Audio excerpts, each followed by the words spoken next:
માણસ વિચારશીલ છે, સમજણો પણ છે, માણસ ડાપણ પણ કરી દે છે, હોશિયાર પણ છે, ચાલાક પણ છે, માણસમાં અસંખ્ય ગુણો છે. એટલે માણસ કોઈ પ્રાણી, પંખી, પશુ વિશે જુદા જુદા વર્ણનો કરી દે છે. અને ક્યારેક એવું પણ બને છે કે જે પશુ પ્રાણી જે કામ કરે છે એના ગુણો ગાવા કરતાં પણ મનુષ્યજાત એના દુર્ગુણો ગાય છે. ખરેખર દુર્ગુણો હોતા નથી. આપણે કેવી રીતે નક્કી કરી શકીએ કે પશુમાં, પ્રાણીમાં, પંખીમાં દુર્ગુણો છે? એ તો એનો સ્વભાવ છે, એ તો એનો કુદરતનો સ્વભાવ આપ્યો છે, કુદરતે એને સ્વભાવ આપ્યો છે, એ તો એની સહજતાથી વર્તે છે. ધારો કે સિંહ આપણા ઉપર એટેક કરશે તો એ તો એનો સ્વભાવ છે, પણ જો માણસ સિંહ પર એટેક કરશે તો એ સ્વભાવ નથી. કારણ કે સિંહ બગાડે તો બરાબર છે, બાકી સિંહ બગાડતો ના બેઠો હોય અને તમે એમ જ એટેક કરો તો એ માણસનો સ્વભાવ નથી. કોઈ પણ પ્રાણીને નુકસાન પહોંચાડવું એ માણસનો સ્વભાવ નથી. કોઈ પણ પ્રાણીને કોઈ પણ રીતે સાહિત્યિક રીતે અપમાન કરવું એ પણ માનવતાનો ગુણ નથી, માનવનો ગુણ નથી.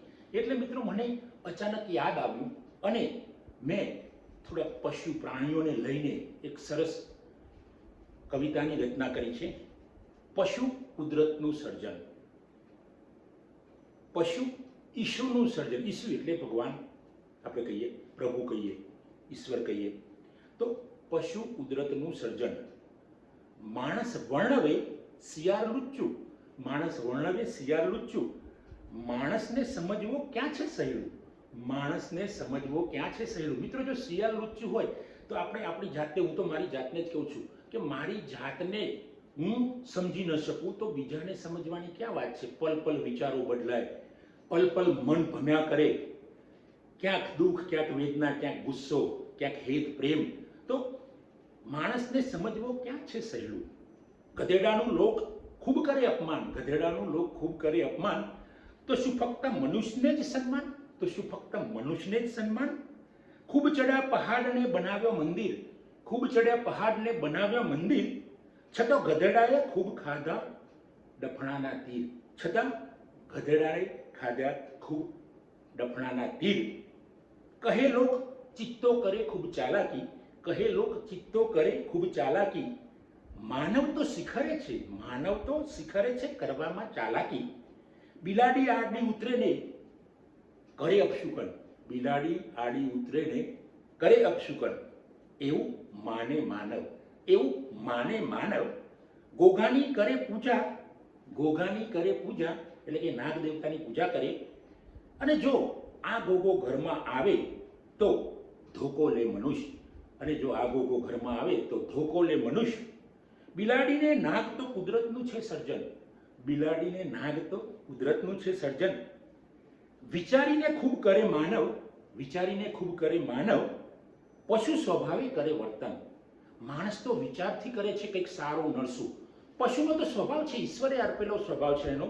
પશુ સ્વભાવે કરે વર્તન અને આપણે તો વિચારીને કરીએ વર્તન. આપણો સ્વભાવ ક્યારેક ખરાબ નથી હોતો છતાં પણ બની જાય છે. તો મિત્રો આ છે કાગડો કાકા કરે, કાગડો કાકા કરે ઘર આગળ આવીને, કાગડો કાકા કરે ઘર આગળ આવીને. અને આપણે સમજીએ અપશુકન, અને આપણે સમજીએ અપશુકન. પણ પેલી વાતને, માણસે જ બનાવેલી વાતને આપણે ભૂલી જઈએ છીએ કે કાગડો કાકા કરે તો આવે મહેમાન. સારી બાબતો આપણે ભૂલી જઈએ છીએ અને નકારાત્મક બાબતોને યાદ રાખીએ છીએ. કાગડો કાકા કરીને આવે મહેમાન એ આપણે ભૂલી જઈએ છીએ. કાગડો કાકા કરીને આવે મહેમાન એ આપણે ભૂલી જઈએ છીએ. મહેમાન આવે એટલે તો મહેમાન એટલે ભગવાન, એવી માન્યતા સાચી છે, વાસ્તવિક છે. આજે પણ મહેમાન આવી જાય તો આપણને લાગે કે નહીં આપણા ઘરે ઈશ્વર આવ્યા છે એવું ફીલ થાય. કારણ કે મહેમાન આજના ઝડપી યુગમાં કોઈના ઘરે જતા નથી. ખાસ જાય તો ફોન કરીને જાય, થોડોક સમય આપીને. પણ જો કોઈક મહેમાન રાતભર રહેવાવાળું આવી જાય તો ખુશી વ્યક્ત કરીએ છીએ આપણે, અને કરવી જ જોઈએ મિત્રો. કારણ કે મહેમાન એ ભગવાન છે. કોઈ પશુ નથી ખરાબ, કોઈ પશુ નથી ખરાબ. એ તો સ્વભાવે કરે છે વર્તન, એ તો સ્વભાવે કરે છે વર્તન. આપણે માનીએ છીએ કે પશુનું કરીએ અપમાન, આપણે માનીએ છીએ કે પશુનું કરીએ અપમાન અને માણસને મળે સન્માન, અને માણસને મળે સન્માન.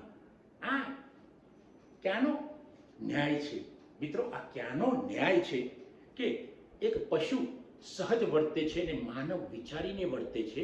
એક પશુ સહજ વર્તે છે ને માનવ વિચારીને વર્તે છે, છતાં પશુને અપમાન અને માણસને સન્માન.